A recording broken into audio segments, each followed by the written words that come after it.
On the screen right now is 13 games that I played around midnight to 2 a.m. Usually when I stay up that late, I'm very tired and I just lose rating constantly. But for whatever reason, I went from 1099 to 1155 in all 13 of these games. I lost twice and had one draw. And so I'm going to look at these games and see what I can learn from the tired me. This reminds me of the Rick and Morty episode. This was me, but for chess. The Rick and Morty Night Family episode. What are you doing? Dad? Dad? Hello? He's got him doing sit-ups through the night so he can be jacked when he wakes up.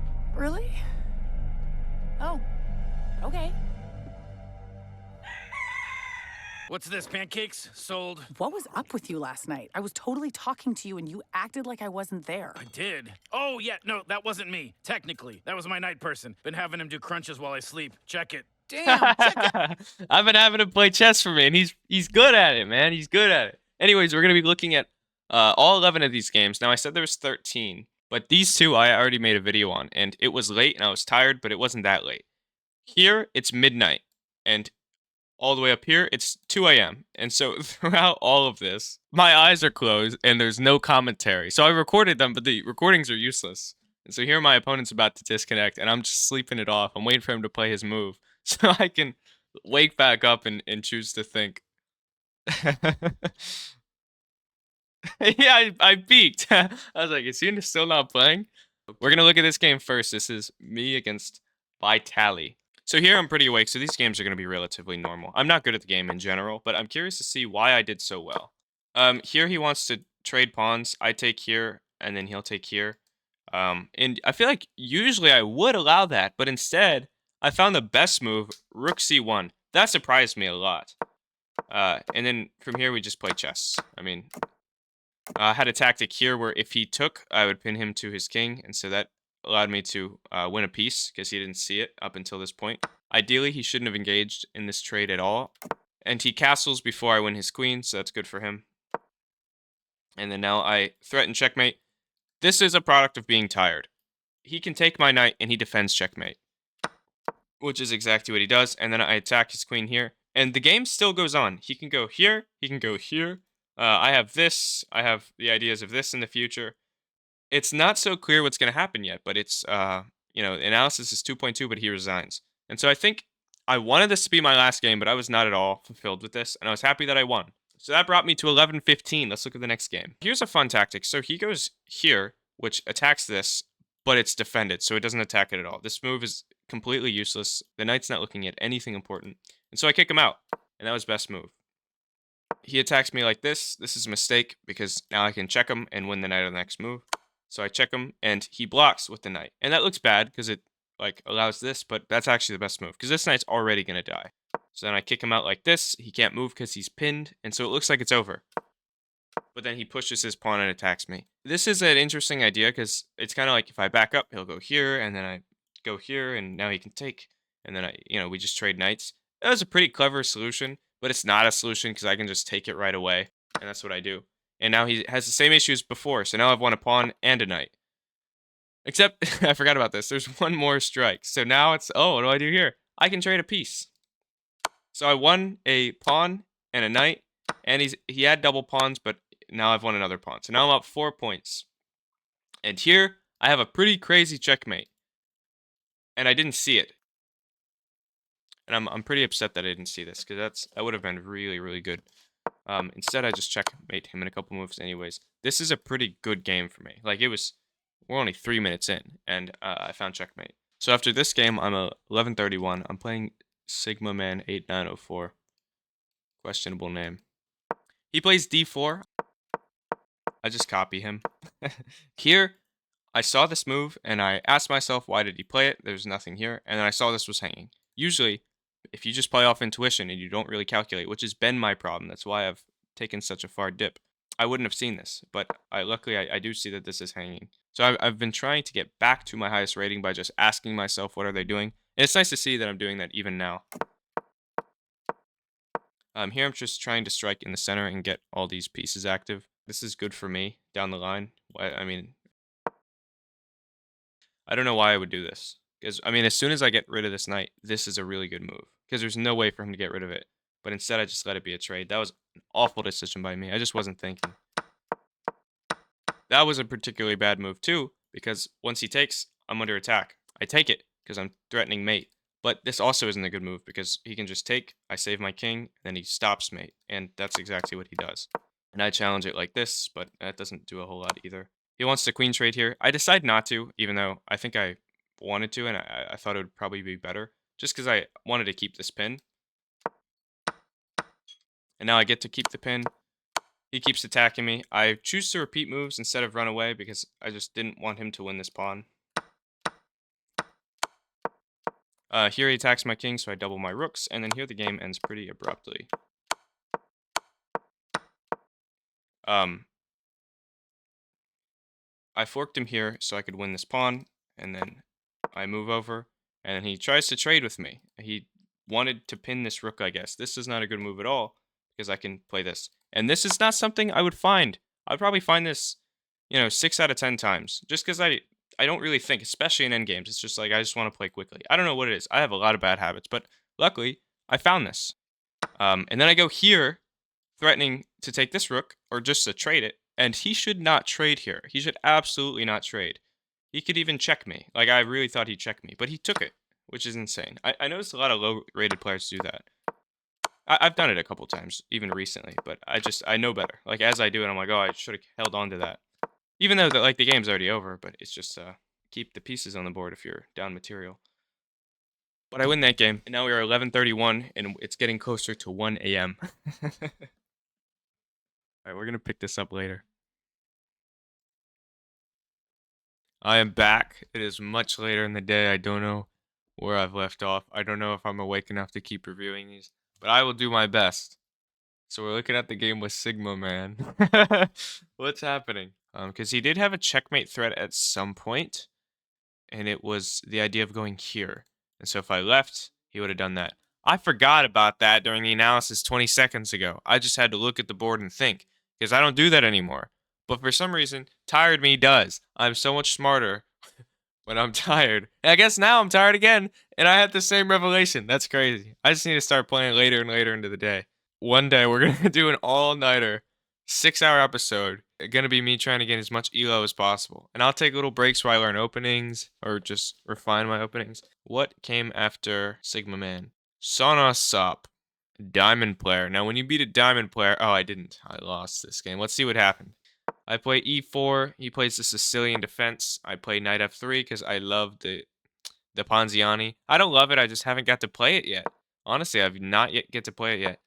He does that. That's bad. Sorry, this light is beaming. That's why I'm squinting. There we go. And then now I'm winning again. Wow. Stockfish is so volatile. I guess it's because he's paralyzing his bishop. But then what do I play now? It just wants me to take, which reactivates his bishop. And then I don't take. And now he's winning. Stockfish is too much. You know why I lost this game? Because this game is beyond human comprehension. Moments like this, I don't like chess. Like, I don't have the mental fortitude to sit down and figure out why the position flip-flops every other move here. It's just insane. It's kind of crazy that marching this pawn isn't any good. Is it because the rook's hanging and the king's in the open? Probably. I think I was just kind of thinking like this. Oh, yeah, no, that's a great move.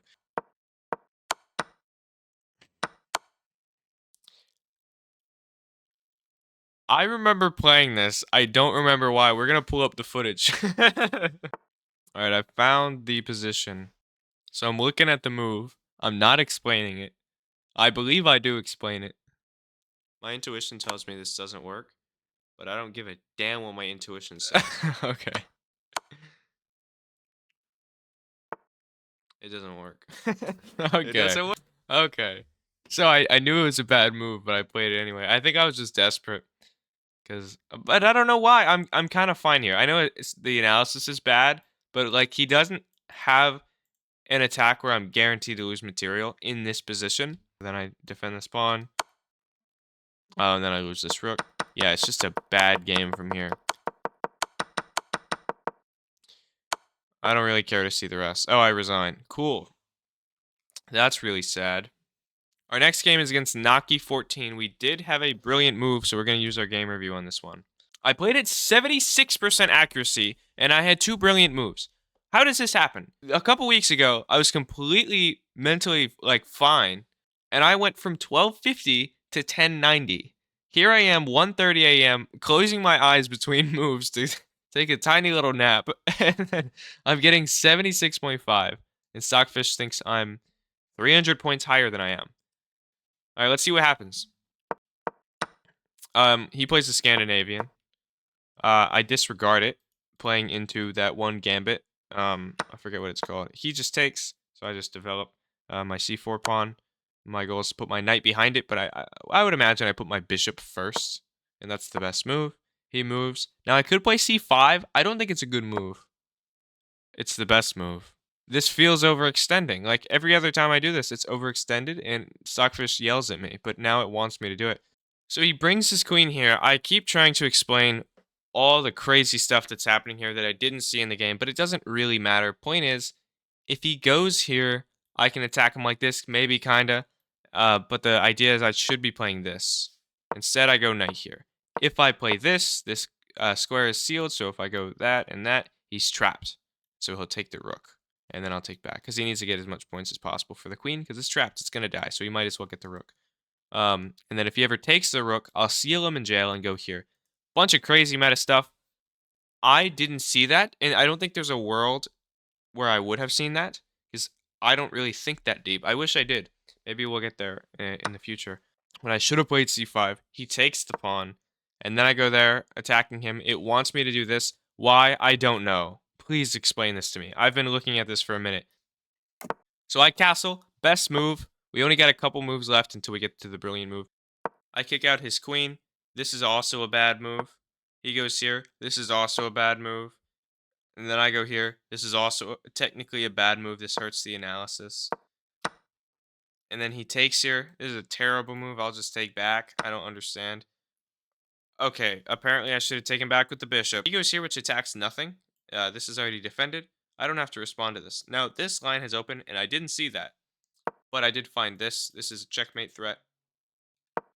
He defends it like that. And then I push this pawn, which is bad. It wanted me to sack the bishop. Then he goes here, and then I go here, threatening this check. Oh, you know why this is brilliant? I was so fixed on this checkmate. I forgot that this pawn could take this bishop with check. I didn't even see that. And then once he moves over, it's mate. But instead, he goes here, which I saw this. I have check and then checkmate. So even though he got a royal fork, it doesn't really change anything. And here he resigned. He didn't give me the satisfaction of playing this. We've switched browsers so that I can game review this. This chart is insane. So I have the black pieces against Anime Addict. He's 1126. I'm 1139. D4, D5. Oh my god, I just remembered this game. This is one of the craziest games I have ever played, ever. Well, hold on, what did I play here? Okay, first I take the knight because my queen's under attack. This is about to be unbelievable. So he takes with check. I run away. I'm scared for my life. I feel like he has mate soon or just a way to attack my queen in a really bad manner.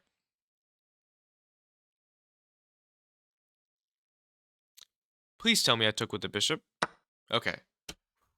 Dude, that scared me. That really scared me. Because if I didn't, then, this game was useless. So now I'm completely winning. But I screw up a lot. So I go here, threatening mate.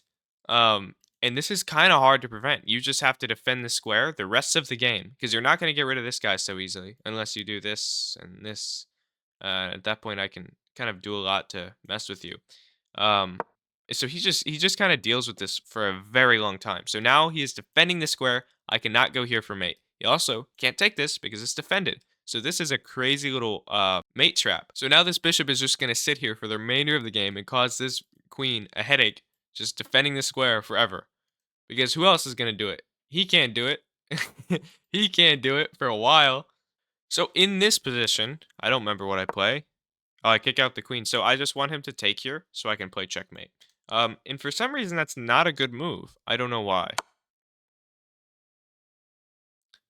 So now I'm in check. If I respond to the check and he doesn't go back to defending this square, then I win the game. And so I tuck the king in towards the center, or sorry, towards the corner, and that's good. And then he goes here, which is good. And now he's defending this in kind of a pretty clutch spot. He develops a rook. That's the best move. I threaten the bishop. He moves the bishop. I go here. In which case he can take this, but it'll be checkmate. So I know that I hung this. It's actually fine. And I'm threatening this on the next move, thinking that I won the game. I was thinking the queen would be trapped. I just didn't see this square. And he goes to that square. And that's not even the best move. Why is this the best move? I go here kicking out the bishop. That doesn't do a whole lot. I just want to put some more firepower on this square. And point is, now I have pressure here. I have pressure here. Because the queen and rook are looking at this square. So now the queen has to defend both of these forever. Wow, I didn't even see that. I could just take this. If he takes, I take. And then it's just an opposite color bishop endgame where I'm up a pawn. Oh, I have a rook in the corner. Wow. I completely forgot I had a rook in the corner. Instead of going for that, I go for check here. That's pretty bad. I don't know why. He blocks through the bishop. That's terrible. What should he have played, though? I wanted him to take this. I didn't even see that.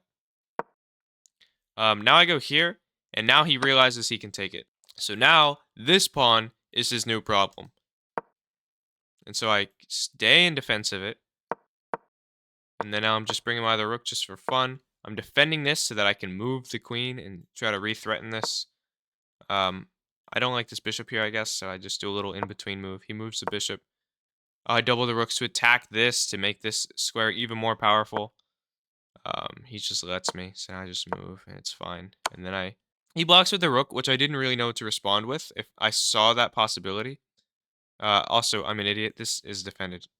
I don't know why I didn't see that till now.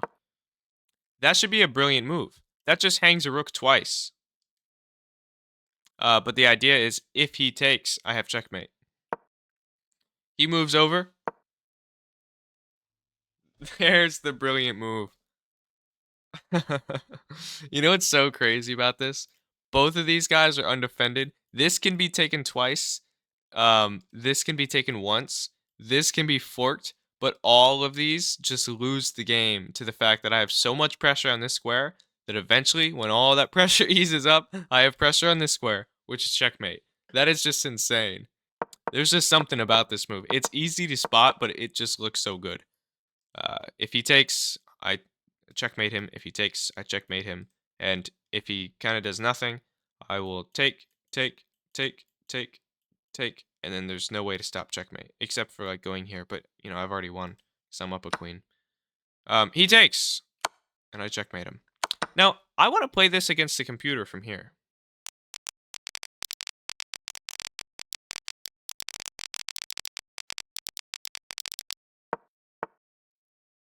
Oh, wow. I made so many mistakes. That's got to be one of my favorite games ever, just because this is an insane move. And he takes because he's an idiot, and I checkmate him.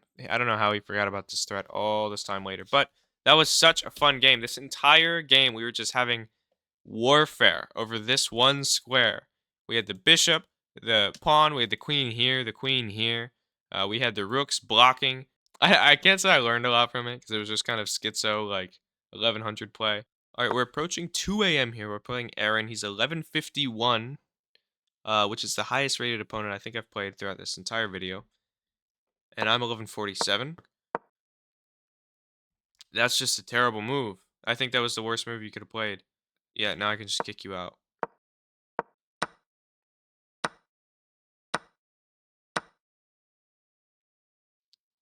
Okay, I navigated that pretty well. And already I have a target. And I know that he has a target as well, but I feel like his king is a lot weaker. And I'm up 3 points, so good things are happening here. This is better than I would have played this now. I'm not even lying. Like, that little trade sequence where he attacked me over here was... I can't believe I did that.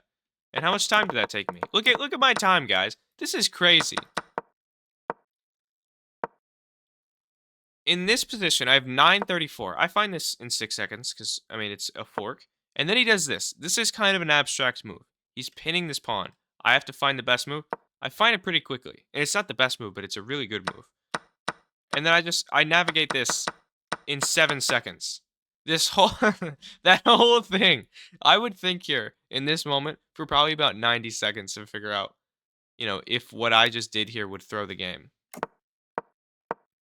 Because I knew I had the ability once he allowed me to play this fork. I knew I had the ability to win material, but then this is kind of a curveball. Like I should just. Does it want me to take it right away? It doesn't. It wants me to take the bishop.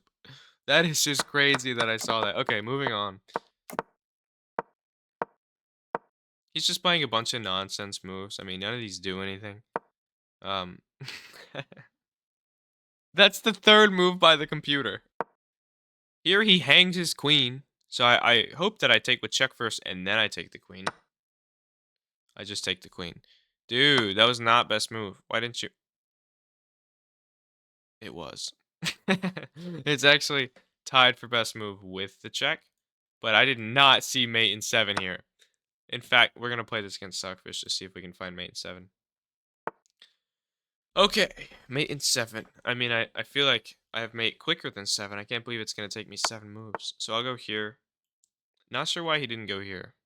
I guess that's because this is mate. It's not. He could go back.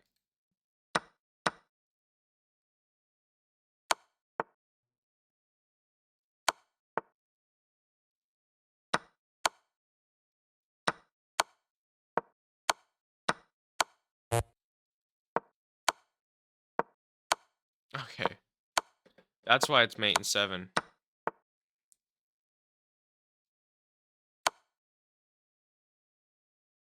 Because I had to find the way to not get checked 30 times. This feels scary because he can attack me, but then I can't go here. I think that's what I was counting on because I wanted to pin this knight. But he doesn't fall for it. And then now I'm scared of this move, so I disallow it by playing check. He blocks. That doesn't feel good at all. I sacrificed the bishop here. And that's best move?